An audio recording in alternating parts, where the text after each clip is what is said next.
Hello दोस्तों, कैसे हैं आप सब। एक बार मैं फिर से आ चुका हूँ एक और डरावनी कहानी लेकर। तो आज की हमारी कहानी है ट्रक ड्राइवर के पीछे पड़ी पिछल पेरी। तो आज मैं आपके लिए एक ट्रक ड्राइवर की सच्ची कहानी लेकर आया हूँ। और दोस्तों, ऐसे ही कहानियाँ सुनने के लिए आप प्लीज़ मेरे चैनल को ज़रूर सब्सक्राइब कर लीजिए। दोस्तों, आई होप आपको मेरी कहानियाँ ज़रूर पसंद आएंगी। तो आइए ज़्यादा देर ना करते हुए सुनते हैं आज की ये भूतिया खौफनाक कहानी।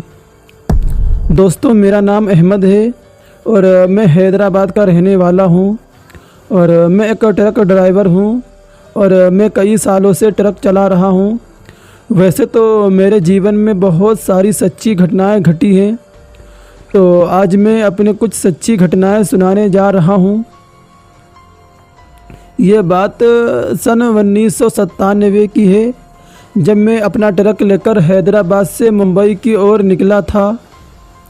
मुंबई के बांद्रा शहर में पहुंचने के बाद मैंने ट्रक से सामान को उतरवाया और खुलदाबाद से रिटर्न कर्नाटक बॉर्डर क्रॉस करके मैं वापस हैदराबाद की ओर निकल पड़ा। रास्ते में मुझे बहुत ही ज़्यादा भूख लगी थी, तो मैं एक ढाबे पर रुक गया और वहाँ पर खाना पीना खाकर वापस अपने रास्ते निकल पड़ा। फिर करीब ढाबे से 50-60 किलोमीटर दूर मुझे सुनसान रास्ते पर एक औरत नज़र आई और वो औरत ऐसी नज़र आई थी जैसे रोड पर घूमती हुई औरतें नज़र आती हैं। जैसे उनका पहनावा बिल्कुल आदिवासियों की तरह होता है, ठीक वैसे ही उसका पहनावा था और बिल्कुल फटे पुराने कपड़े पहने हुए थे उसने। और उस समय रात के करीब 11:30 या 12 बज रहे होंगे।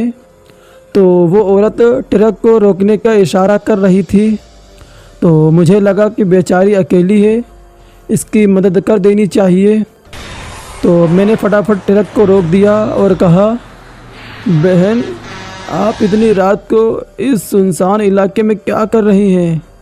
तो उसने कहा, भाई, थोड़ी दूर आगे ही मेरा गांव है, क्या आप मुझे मेरे गांव तक छोड़ सकते हैं। तो मैंने मन में सोचा कि यार, मैं तो उसी रास्ते से जा रहा हूँ, चलो इसको भी गांव तक छोड़ ही दूँगा। फिर मैंने उसको अपने साथ ही आगे बैठा लिया और मैं फिर से अपने ट्रक को चलाने लगा। वो औरत बिल्कुल शांत बैठी हुई थी, तो मैंने सोचा उससे कुछ बातें करूं। तो मैंने उसका नाम पूछा और उसके गांव का नाम पूछा, तो उसने कोई भी जवाब नहीं दिया। मैंने फिर से उससे बात करनी चाहिए, लेकिन वो फिर भी शांत बैठी हुई थी। तो मैंने सोचा शायद वो अनजान आदमी से बात नहीं करना चाहती है, इसलिए मैं भी शांति से ट्रक चलाने लगा। लेकिन फिर करीब 10-15 मिनट के बाद वो औरत पागलों की तरह हंसने लगी। तो मैंने घबराते हुए पूछा, अरे बहन, तुमको क्या हो गया है और इस तरह की तुम क्यों हरकत कर रही हो। मेरे पूछते ही उसने इस बार दोहरी आवाज़ में कहा, तू चुपचाप गाड़ी चला, वरना मैं तेरा सर तेरे धड़ से अलग कर दूंगी। ये सुनकर मेरे हाथ पांव कांपने लगे और इतना बोलते ही वो चलती हुई ट्रक से औरत कूद गई। तभी मैंने ट्रक को धीमा किया और जब मैंने पीछे मुड़कर देखा तो वो मेरे ट्रक के पीछे भागती हुई नज़र आ रही थी। तभी मैंने मन में सोचा कि इतनी स्पीड में चलती हुई ट्रक से ये औरत कूद गई और फिर भी इसे कुछ भी नहीं हुआ। ज़रूर ये कोई चुड़ैल ही होगी, क्योंकि साधारण औरत अगर होती तो वो कब की मर जाती या फिर वो घायल हो जाती। मैंने अपने ट्रक की स्पीड 100 के ऊपर कर रखी थी, फिर भी वो औरत मेरे ट्रक के एकदम बराबरी में आ गई और वो मेरी ट्रक के कभी बाएं कभी दाएं छलांग मार मार कर इधर उधर आती जाती रहती।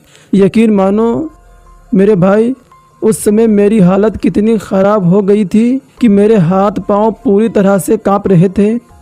तभी अचानक टर्निंग पॉइंट आया और मैंने अपना कंट्रोल खो दिया और मेरा ट्रक सीधा खेत में जाकर गिर पड़ा और धीरे धीरे मैं बेहोश होने लगा। जब सुबह मेरी आँख खुली तो करीब 15-20 लोग मुझे घेर कर खड़े हुए थे। उन्होंने मुझे उठाया तो मैं काफ़ी घबराया हुआ था। तो उन्होंने मुझसे पूछा, भाई तुम कहाँ के रहने वाले हो और तुम्हारा ये हाल कैसे हुआ भाई? तो मैंने उन्हें बताया कि मेरा नाम अहमद है और मैं हैदराबाद का रहने वाला हूँ। जब रात को मैं हैदराबाद वापस जा रहा था तो मुझे रास्ते में एक औरत मिली। उसने मुझसे लिफ्ट मांगी और फिर जो भी आगे का वाक़या हुआ मैंने उन्हें पूरी बात बता दी।